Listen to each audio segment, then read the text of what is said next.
Pimpinlah aku, ya Tuhan Yesus, amin, haleluya. Di sepanjang jalan hidupku, amin, haleluya. Firman-Mu bagaikan suluh, amin, haleluya. Agar ku tak sesat di jalan, amin, haleluya. Dengan Yesus di sisiku, bersama Yesus membimbingku, bersama Yesus menopangku, ku tak jatuh, amin, haleluya. Dengan Yesus di sisiku, bersama Yesus membimbingku, bersama Yesus menopangku, ku kan selamat, amin, haleluya. Pimpinlah aku, ya Tuhan Yesus, amin, haleluya. Di sepanjang jalan hidupku, amin, haleluya. Firman-Mu bagaikan suluh, amin, haleluya. Selalu menuntun hidupku, amin, haleluya. Tanpa Yesus di sisiku, tanpa Yesus membimbingku, di luar Yesus menopangku, ku pasti jatuh, hancur dan gagal.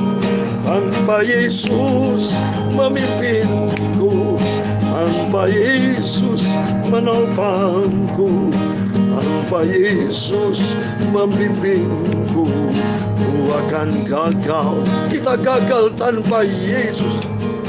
Pimpinlah aku, ya Tuhan Yesus.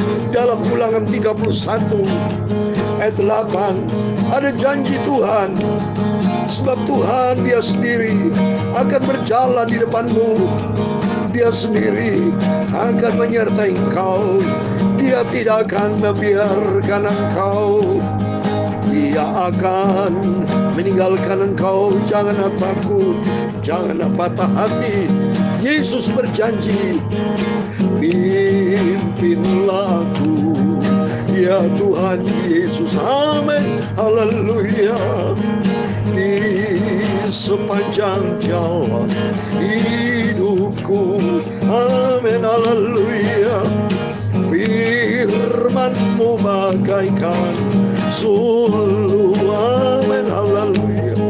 Agar ku tak sesat di jalan, amin, haleluya. Bersama Yesus ku akan damai, bersama Yesus ku damai sejahtera, bersama Yesus juru selamatku, amin, haleluya. Bersama Yesus ku sukacita, bersama Yesus ada damai sejahtera, bersama Yesus hidup berkemenangan sentosa, amin, haleluya. Bersama Yesus ku damai, bersama Yesus ku selamat, bersama Yesus sukacita hidupku, amin, haleluya. Ya Tuhan, punya-Mu kebesaran dan kejayaan, kehormatan, kemasyhuran dan keagungan. Ya segala-galanya yang ada di langit dan di bumi, ya Tuhan, punya-Mu kerajaan, dan Kau yang tertinggi itu melebihi segala-galanya sebagai kepala. Sebab kekayaan dan kemuliaan berasal daripada-Mu, dan Engkaulah yang berkuasa atas segala-galanya. Dalam tangan-Mu lah kekuatan dan kejayaan, dalam tangan-Mu lah kuasa membesarkan dan mengukuhkan segala-galanya. Sekarang ya Tuhan Yesus Bapa kami bersyukur kepadamu dan memuji nama-Mu yang agung, kudus dan sempurna. Amin, haleluya. Dengan Yesus di sisiku, dengan Yesus memimpinku, dengan Yesus menopangku. Oh, aku penuh dengan keselamatan, penuh dengan sukacita. Aku mau bersama Yesus. Aku mau setia cinta Yesus. Aku mau taat pada Yesus sampai akhir hidupku. Amin, haleluya. Ku rindu selalu bersama Yesus. Ku rindu selalu pegang janji-Mu. Ku rindu selalu hidup di dalam firman-Mu. Amin, haleluya. Ku mau cinta Yesus, ku mau setia Yesus, ku mau taat Yesus sampai akhir langkahku bersama Yesus ke surga. Amin, haleluya. Sucikan mulut hamba-Mu, sucikan hatiku Bapa. Sebentar kami membaca firman-Mu. Kuduskanlah seluruh hidupku, layakkan untuk terima firman-Mu. Biar firman-Mu Tuhan ku simpan dalam hatiku. Ku selalu pegang janji-Mu, agar ku tidak berdosa kepada Tuhan, tapi berjalan di dalam firman-Mu.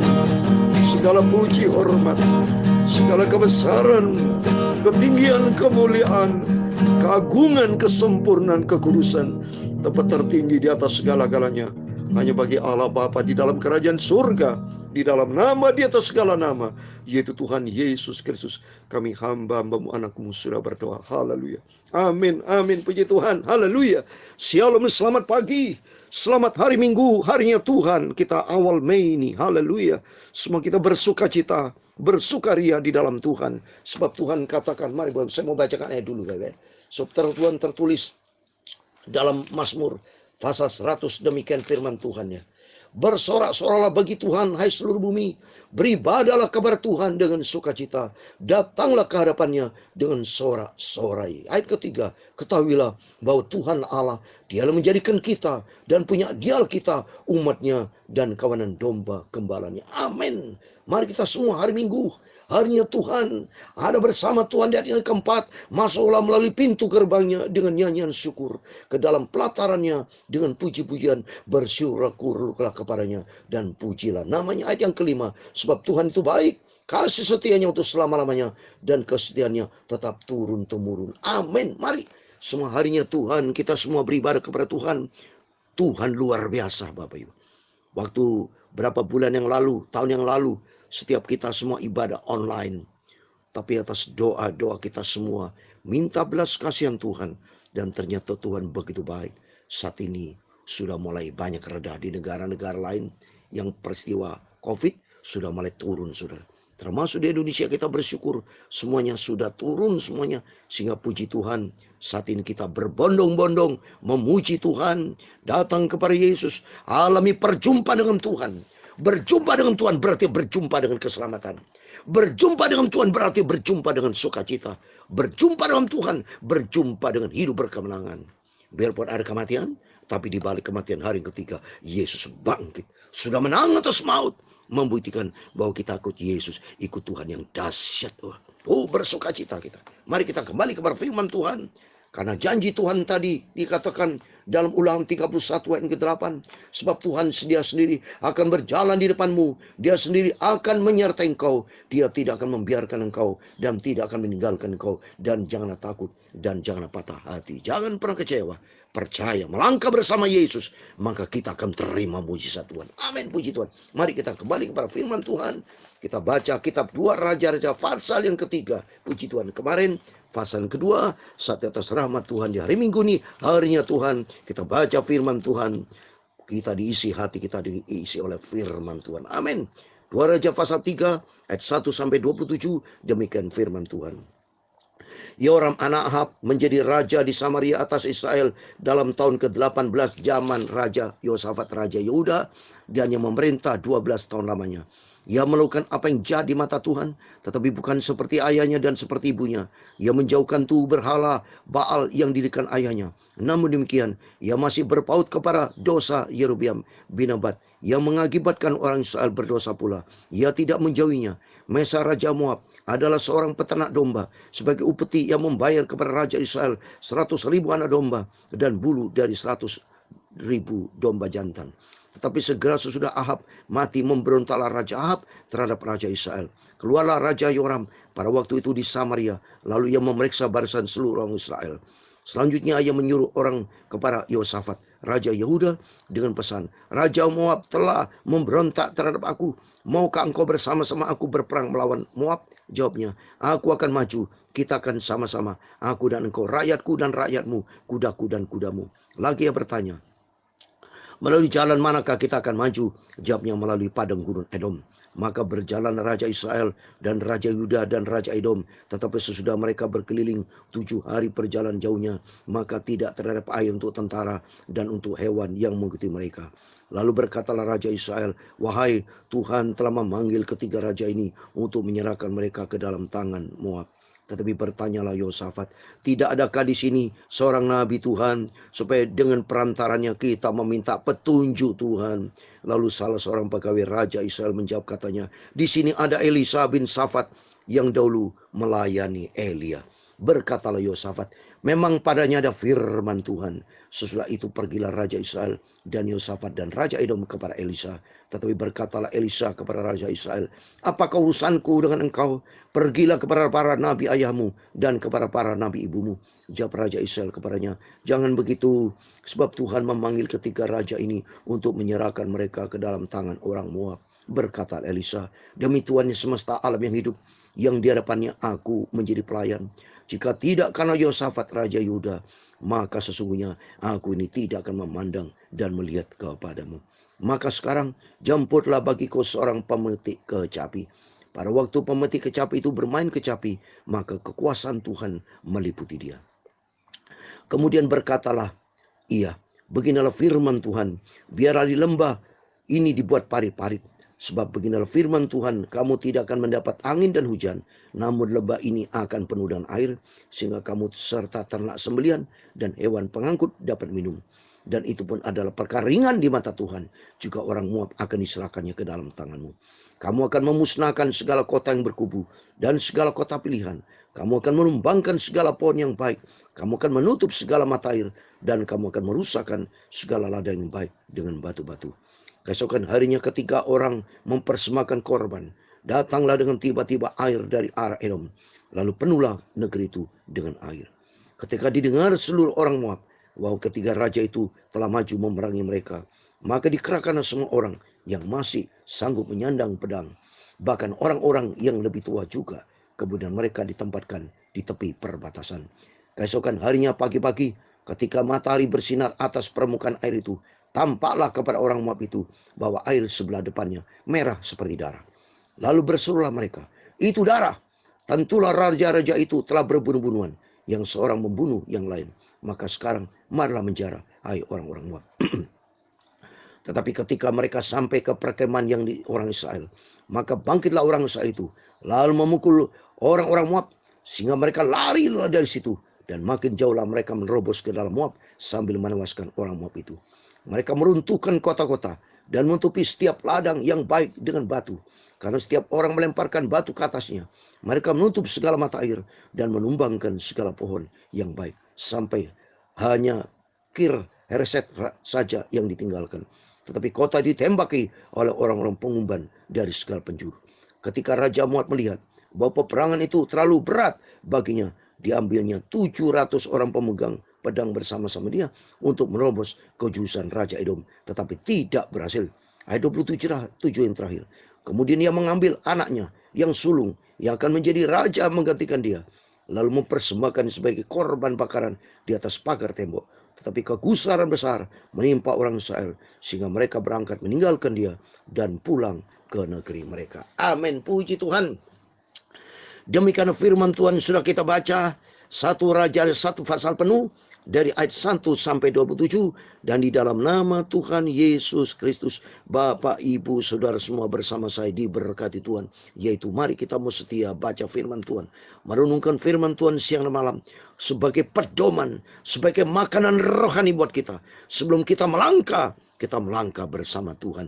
Kita semua diberkati Tuhan. Kita mau cinta Yesus, kita mau setia, kita mau taat menjadi pelaku firman Tuhan. Hari ini adalah harinya Tuhan. Hari Minggu, harinya Tuhan, kita beribadah kepada Tuhan. Sebab Tuhan, saya katakan tadi dalam firman Tuhan, dalam Mazmur pasal 100 ayat 1 sampai 5, kita bersorak-sorai. Kita datang di pintu gerbang Tuhan. Kita berjumpa dengan Tuhan, alami perjumpaan dengan Tuhan. Perjumpaan dengan Tuhan ada damai sejahtera, ada sukacita, dan perjumpaan dengan Tuhan terjadi mujizat. Coba dibayangkan, saudara.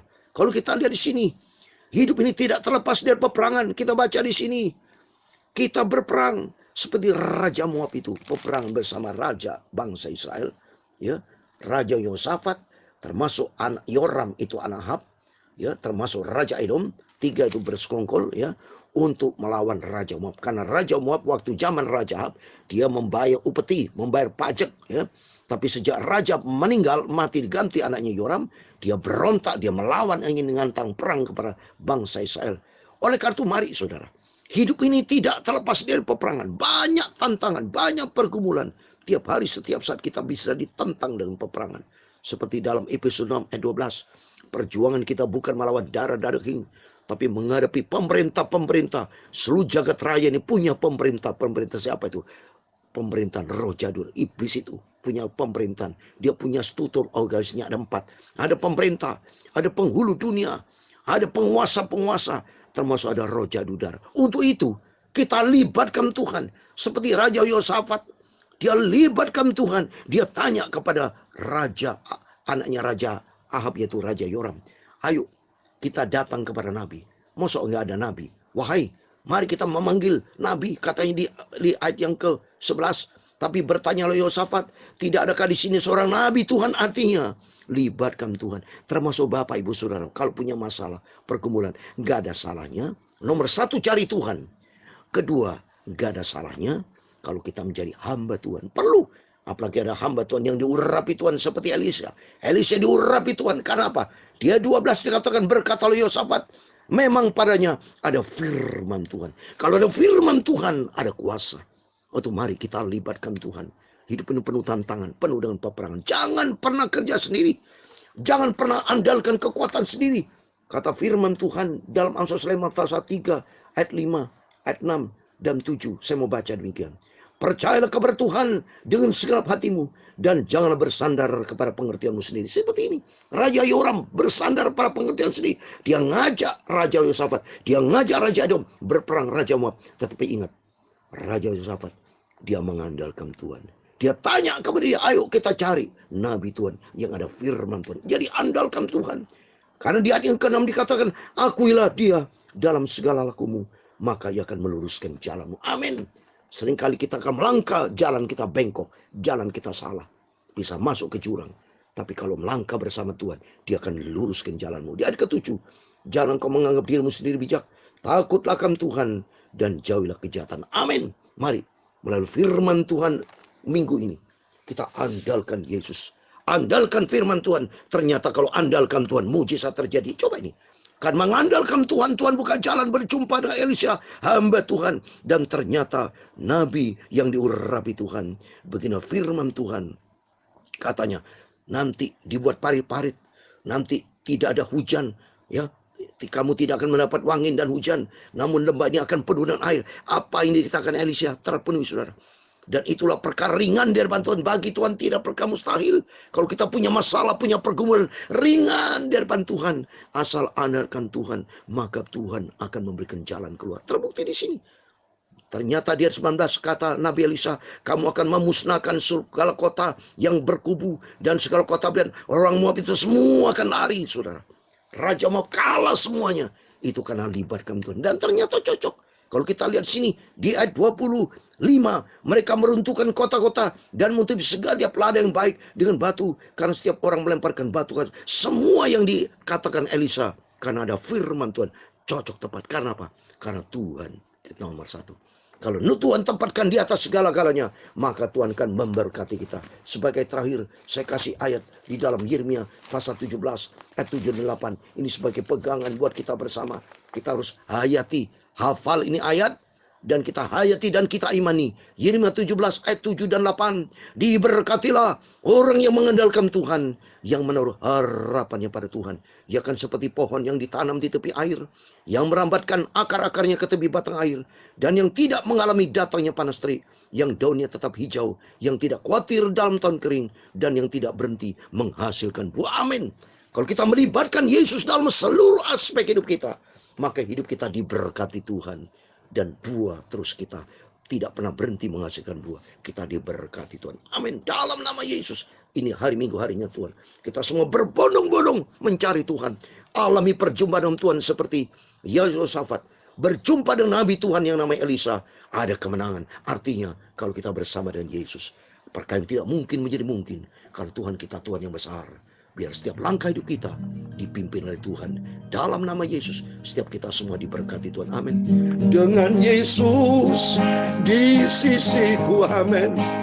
Dengan Yesus membimbingku, haleluya.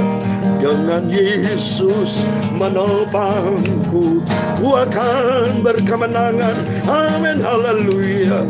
Dengan Yesus aku diberkati. Bersama Yesus ku damai sentosa. Bersama Yesus aku akan selamat, hidup berkemenangan, amin, haleluya. Bersama Yesus ku sukacita. Bersama Yesus hidupku diberkati. Bersama Yesus sakitku disembuhkan. Semua ada jalan keluar, ada pertolongan. Bersama Yesus ada kemenangan. Bersama Yesus ku mau setia, ku mau cinta dan taat sampai masuk ke surga. Sampai masuk ke surga. Tuhan memberkati engkau dan melindungi engkau. Tuhan menyinari engkau dengan wajahnya dan memberi engkau kasih karunia. Tuhan menghadapkan wajahnya kepadamu dan memberi engkau damai sejahtera. Bapa kami yang di surga, dikuduskanlah namamu, datanglah kerajaanmu, jadilah kehendakmu di bumi seperti di surga. Berikan kami pada hari ini makanan kami secukupnya, dan ampunilah kami akan kesalahan kami, seperti kami juga mengampuni orang bersalah kepada kami.